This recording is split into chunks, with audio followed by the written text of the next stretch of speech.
Olá, pessoal! Então, vamos dar continuação para as estruturas que compõem a anatomia e fisiologia humana. Hoje nós vamos falar um pouquinho sobre o sistema esquelético, né? O sistema ósseo. Bom, nosso corpo é formado de muito mais ossos quando nós somos pequenos, por conta das suturas cranianas que ainda são ali soltas. Por isso que a criança tem a moleira aqui e a moleira aqui atrás, né? A lambdoide e a bregmática, que elas só vão fechar, esse cérebro da criança só vai fechar mesmo quando tiver em torno de 5 aninhos, que aí o cérebro já aprendeu bastante coisa, ele já, né, cresceu ali os sulcos e giros, e ali dá para fazer, né, as suturas cranianas dessa criança, além de outras funções que vai ficar para depois a explicação. Bom, quando nós falamos dos ossos, ele é dividido por vários grupos. Nós temos ossos longos, ossos curtos, ossos achatados, ossos sesamoides, ossos pneumáticos. E isso quer dizer o quê? Que no nosso corpo, os ossos são todos diferentes. Os ossos pneumáticos, por exemplo, eles formam o seio da face, que são os ossos que compõem aqui a região frontal, essa região aqui do zigomático, que é o osso que por baixo dele tem um espaço. Isso significa o quê, Proana? Que se entrar líquido ali ou se entrar ar ali e não conseguir sair, eu vou ter ali uma dor de cabeça terrível, né? Que as pessoas chamam de sinusite, tá certo? Por quê? Porque entrou algo nesse vão que a gente tem nos seios nasais.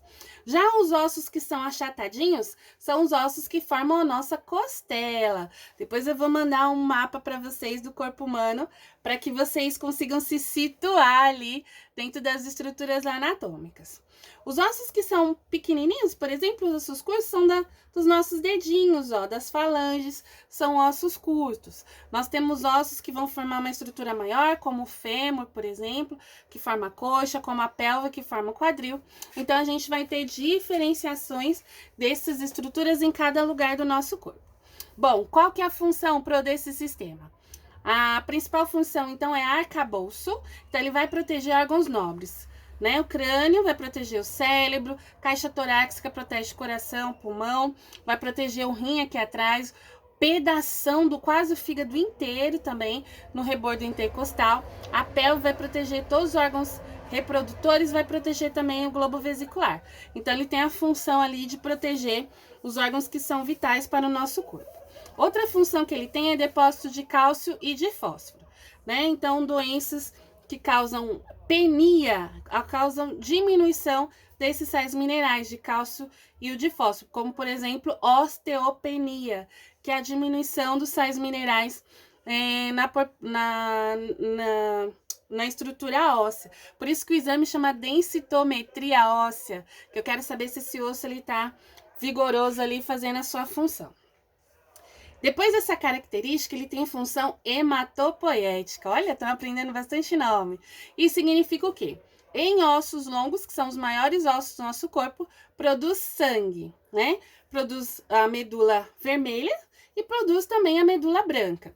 Medula vermelha vai produzir o sangue, a medula branca vai produzir nossas células de defesa do sistema imunológico. Então, dentro dessa função hematopoética, a gente tem o húmero, que é o osso do braço.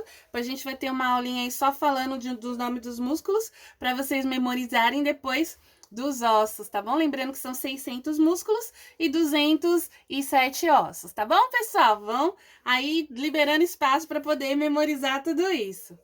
E continuando, então, a gente tem o húmero, que é do braço, a pelve, que é um lugar que produz mais osso, por incrível que pareça, e o osso fêmur, que tá na coxa.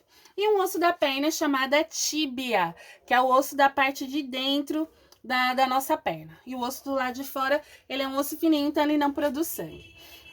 Só para vocês terem, assim, mais ou menos noção da quantidade de sangue, o húmero produz em torno de 250 ml, o fêmur em torno de 700 ml, e a pelve em torno de 1 litro e meio de sangue ele produz. Se eu tiver uma lesão, por exemplo, na pelve, né, uma fratura de pelve, eu posso perder até 3 litros de sangue. Quanto a gente tem de sangue no corpo? Um adulto, aproximadamente 5 litros. Então, a gente já entende que esse cliente já vai entrar ali em um estado de choque, que é algo que não é interessante, né? Porque às vezes eu não consigo repor esse sangue todo e a pessoa, infelizmente, ela pode acabar indo a óbito, tá certo? Bom, além dessa função hematopoética, então, e essa função de produzir as células do sistema imunológico, ele também tem função de alavanca juntamente com as articulações. Então, as articulações faz parte também desse sistema ósseo, chamado artralgia, que é a ciência que estuda as articulações. A gente tem 2 tipos básicos de articulações, tem vários nomes complexos, mas uma forma bem simples, são 2 tipos. Nós temos as artróficas, que é aquelas que não se movimentam nunca. Então, se você tentar dobrar seu tórax, você não vai conseguir, porque essas articulações, elas estão fixas, não que elas não existam, então vai ter ali as articulações no lugar entre um osso e outro, obrigatoriamente eu tenho articulações, só que nesse caso as artróficas, elas não se movimentam. Já as sinatróficas, ela possui como se fosse um amortecedorzinho chamado líquido sinovial, dentro de um saco sinovial, que ele vai fazer esse movimento de, como se fosse uma espuminha, e ele vai fazer um amortecimento. Então, a gente tem na coluna, onde dobra, cervical, pescoço, lombar, ó, dobra do braço, dobra do punho, dobra dos dedinhos, tá? Então, aqui as nossas articulações são sinoviais. Então, já ouviu falar água no joelho? Água no joelho não, né? Aumento do líquido sinovial na região patelar. Tudo bem, pessoal? Conforme a gente vai ficando mais velho, de tanto fazer esse movimento ali na articulação, a articulação vai perdendo essa elasticidade, o líquido também vai diminuindo. Por isso que é comum a gente falar, nossa, o idoso diminuiu, né? Diminui mesmo. Ó, o pé do idoso cresceu, né? Cresce mesmo. Porque a gente acaba tendo um afastamento dos ossos do pé, que tem ali a cartilagem, ela acaba se alongando, ficando mais densa.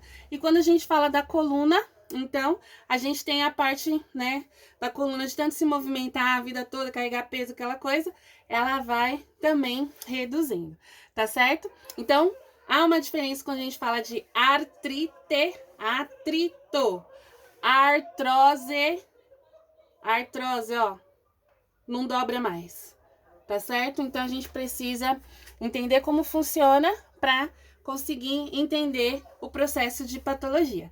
Espero que tenham entendido a aula, espero que tenham gostado. Ó, um beijo, continue estudando, até a próxima aula. Tchau!